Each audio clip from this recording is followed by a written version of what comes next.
Well, thank you, Michael. Good afternoon, brethren. Happy Sabbath to all of you. Great to see you today. I am delighted to fill in, I think, for Mr. Mango, who was scheduled to be here today. As you can tell, our attendance is a little thin between vacations, a camp starting, and flash flood warnings that are right now around this area. I think that's the reason our attendance is a little light today. I wanted to talk about a very important topic, and that is communication. Communication and the ability to communicate effectively are the most important qualities of being human. And it's critical that of all people on earth, we as God's people communicate effectively, because frankly, most people in the world don't. Poor communication leads to all kinds of human problems, such as divorce. That's usually a result of people who are talking at each other, over each other, but not to each other. We have broken friendships. We have people that sometimes are offended in the congregation. We have misunderstandings because a person thought they heard something and the person who was speaking actually said something else. Worst case scenario, a lack of communication, good communication even leads to war. The war in Russia and Ukraine is the result of people who no longer talk to each other. They have decided to resolve their conflict through military arms and means and through the death of a lot of people. The same with Israel and Gaza. This is the result of people who have stopped talking and listening to one another. Let's go to a scripture, Proverbs chapter 25 and verse 11, if you will kindly turn there with me. Proverbs chapter 25 and verse 11. Very beautiful scripture. You can just picture this almost like a Norman Rockwell painting, even though his were far more complicated than just two items. It says a word fitly spoken. That means a word that is at the right place at the right time. It's fitting for that situation, is like apples of gold in settings of silver. So picture this beautiful apple that's shaped like gold, glistens, and it's just not sitting on a tabletop. It is actually sitting in a basket in a setting of silver. So you get that silver and gold combination, which of course is very beautiful. A lot of people have wedding rings that have both silver and gold in their wedding rings. I'm going to read this from the New Century Version. It says, "The right word spoken at the right time is as beautiful as gold apples in a silver bowl." Verse 12, "A wise warning to someone who will listen is as valuable as gold earrings or fine jewelry." So someone who's humble enough to listen to constructive criticism, listening to that criticism is as valuable as having gold earrings or fine gold jewelry. It's precious. In other words, it has a great value. Well, recently, we had an anonymous congregational survey to seek your opinions and ideas regarding the spiritual health of our congregation. We've tried to do that early on. We did that every year, but then something happened a few years back called the pandemic. And it was difficult to have it during the pandemic because no one was here anyway. So it was a little difficult to ask you about buildings and other things. When we're all isolated and we're all watching on Zoom, it was a very difficult time. But we've had it every other year, the few recent times that we've had it. 30 individuals participated in the survey, and a special thank you to all of you who responded to it. The results of the survey were sent to our new pastor, Stephen Boucher, who was sent to regional pastor Gary Antian, and I believe he forwarded it to the home office, to Steve Myers and others for their review. It was also sent to the local ministry and their wives. So today, in the sermonette, I would like to discuss some of the results and make a few comments. Don't have time to go through every question that was asked, but just a few things that I wanted to point out that I think might be helpful. Number one, first thing right off the chute in the survey was UCG Cleveland will become part of a church circuit beginning on January 1st, 2025. Our present starting time for Sabbath services will change, so the new pastor can attend both of his congregations. Which new starting time, morning or afternoon, do you prefer? And people were given an option, and about 57% said morning services, and about 43% said afternoon services, so it was pretty close. I might add that the new pastor will be the one to make that decision. Maybe I should answer, why do you have to do that? It's because the home office has a rule for pastors. You have to attend 2 congregations every Sabbath. So if you have 3 congregations, you have to attend 2 out of your 3 that Sabbath, and the following Sabbath pick up the one you weren't able to visit. He's the pastor of 2 congregations. The expectations that he has been given is that most weeks he will be in North Canton and here. So it's impossible to maintain a 12:30 Sabbath unless North Canton wants to meet at 6 in the evening, and I doubt that that's going to go over very well. So that's the reason for the change. It has to happen. And I can tell you this, and I will tell you this, in over 50 years in the faith, I've attended services, and I've lived in Texas, one of the college campuses. I lived in California, another one of the original college campuses. I've lived in North Carolina. I've had services from 10 to 2:30 and every time in between over those years. And even though I may have a preference, I will attend Sabbath services with God's people, whether it's 3 a.m. or whether it's 3 p.m., because it's an honor to worship God and a privilege to be with his people at any designated time. So you tell me when to be here, and I'll be here. That's my perspective. So that was the first question. And again, when that starts, it will probably be sometime in the 4th quarter of this year. And our new pastor will make the time, whether it's morning or afternoon, or he may, some congregations meet like 3 out of 4 weeks at one time, and then the 4th Sabbath, they meet at an alternate time. They might meet in the afternoon, 3 out of 4, but the 4th, they'll meet in the morning, and that way the pastor gets to spend some extra time with that last congregation that he's visiting that day. He doesn't have to rush out to be somewhere else. So that's a decision he will make, and we'll leave that up to him. Another question, it said, please rate the frequency of monthly Bible studies. On our non-feast months, we have a Zoom Bible study and our interactive fundamentals class after services. And the total of about 69% said the 2 a month is a good balance. 13% said I desire and would like more during the month. And a candid 17% said, I usually don't participate in the Bible studies due to time restraints or lack of interest.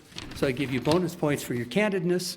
But it looks to me, it appears that for most, twice a month locally is a good balance. And of course, if you desire more, the UCG sermon page has fresh Bible studies all the time. Mr. Shaby's Bible studies are up there. Other people's Bible studies are up there. So you can listen to Bible studies from 8 a.m. to 3 in the morning, consecutively, all day, every day, by doing a search on the UCG sermon page. So we will continue, since it appears that most are very happy with the 2 a month. All right, there's always, let's see here, how do you rate the quality of our local Bible studies and sermons? 89% said good or very good, and about 10% said there's room for improvement. Well, of course, there's always room for improvement. When asked about topics, there were many requests, and I will keep this in mind. Of course, Mr. Lee will as well. There's the usual request for prophecy, modern-day challenges, living in the 21st century, and unique challenges we face, Christian living, overcoming a spiritual slump was mentioned, apologetics, as Mr. Lee has been focusing on in the interactive studies. So we will take that to heart, and I specifically will try to have more prophecy-oriented sermons during the month. Let's see here. Do you feel your pastor involves many others in the local work of the church and provides opportunities for people to serve? 94% said yes, and no one said no, but 2 said not sure.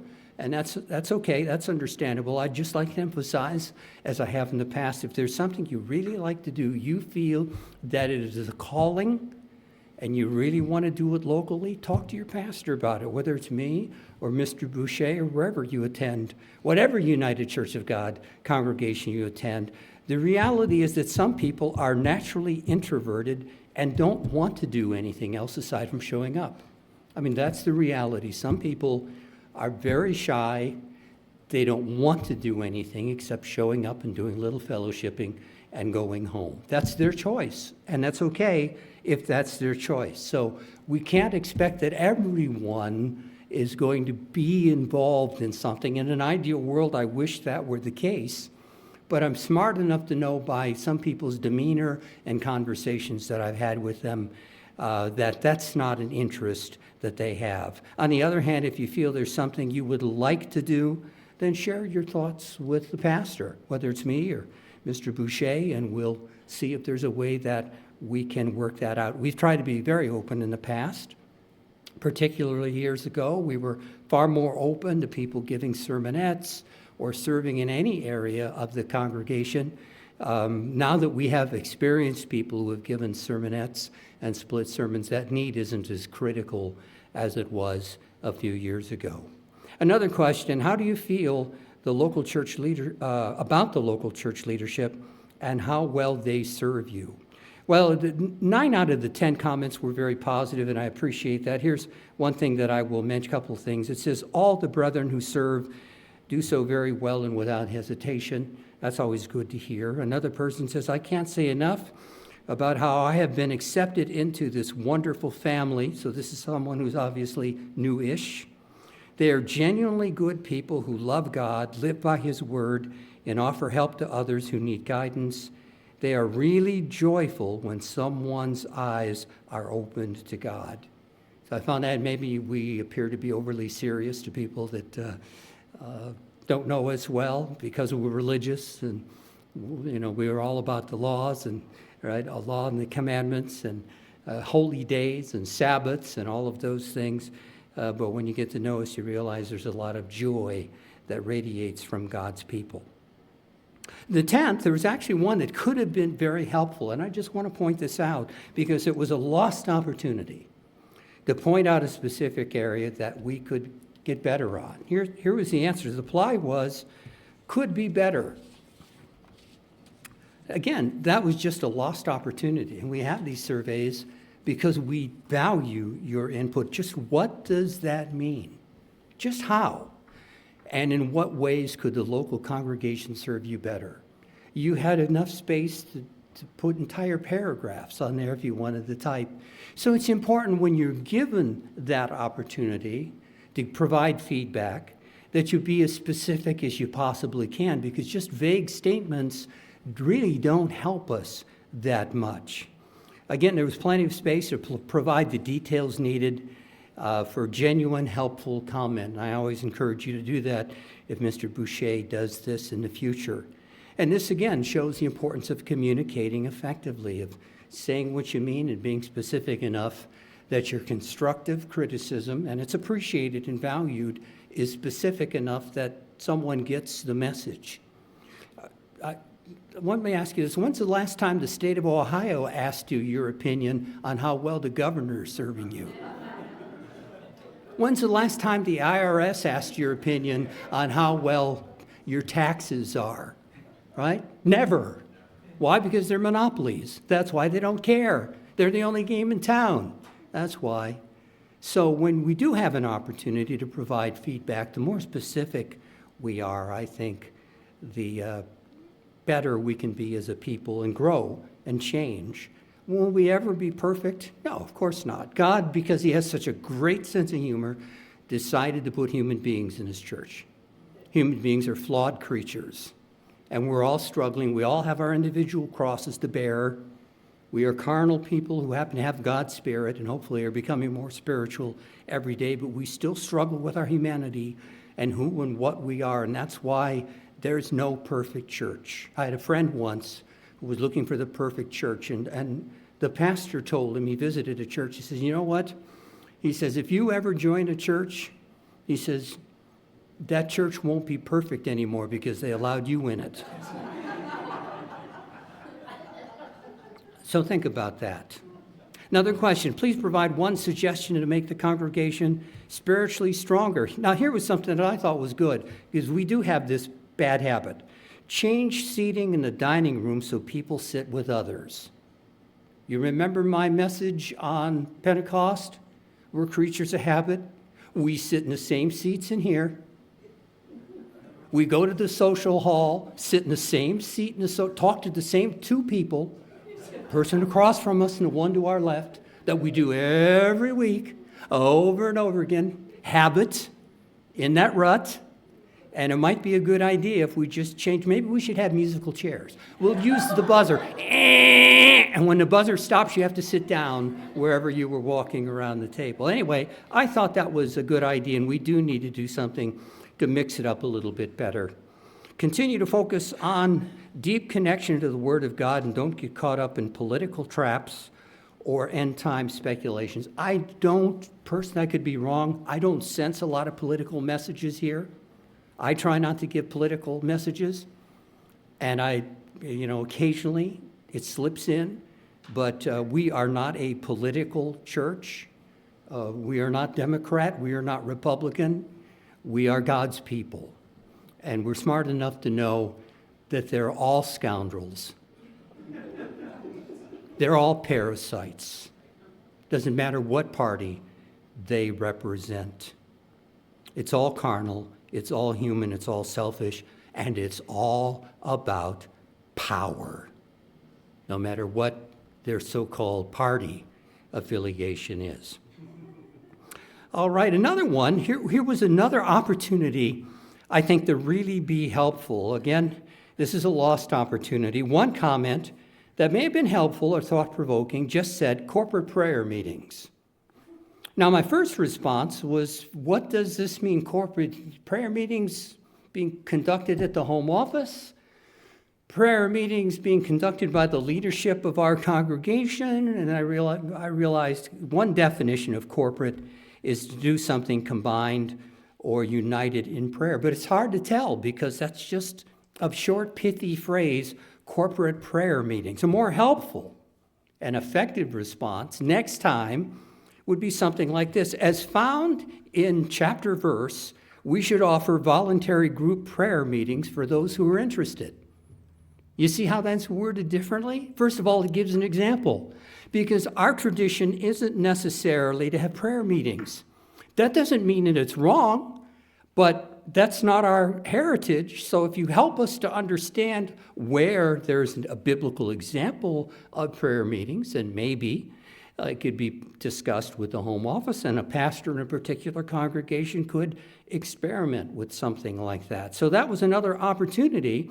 Again, we need to be specific when we're answering these questions because it's helpful if it's specific. If it's just short 2 or 3 word answer, it's nowhere near as helpful. All right, anything you would a person like the pastor or the local leadership to know? Here's one I thought was really good. I have been a member of 3 different congregations. Cleveland is such a feeling of what God's kingdom will be like. The love, kindness, closeness, dedication to our God, and following Jesus' example is the first and foremost. And you get a glimpse of just how amazing God's people are. So that's talking about you. So congratulations for your example. Number 1, I love the brethren, but I am surprised when I see or hear what I would hear outside in the non-Christian world. We're not perfect, but we need to try harder. So I don't hear all discussions going on. Maybe it's political. I don't know what. Maybe it's just something secular or worldly, or talking about something like the Cleveland Browns. I don't know what it is, but a good reminder for us that we're here within God's people and to keep our discussions at a higher level. It's as interesting that many churchgoers in the world's denominations often look as if it's some type of chore or obligation to go to church.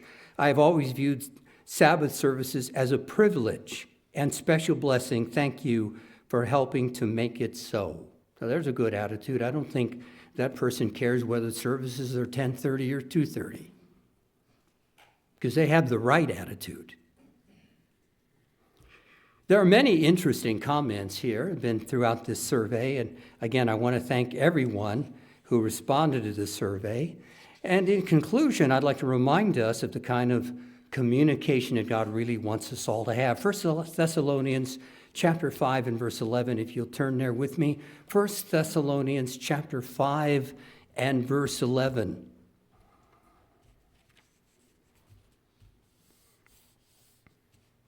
Paul wrote, he said, therefore, this is the kind of communication we should all strive for, therefore encourage one another and build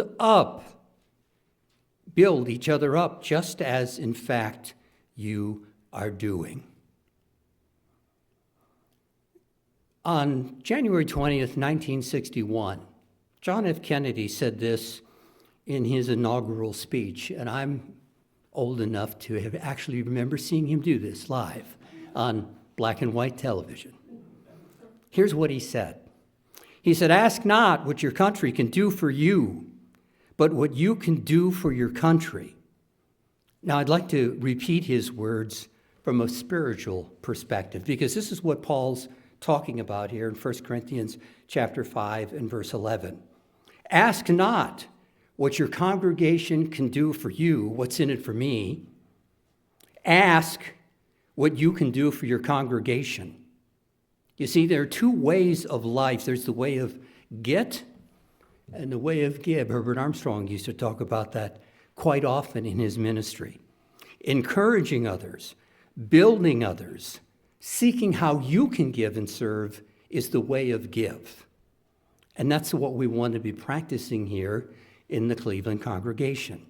On the other hand, gossiping, complaining about people, or complaining about decisions that might be made or have been made is the way of get. It's all about me.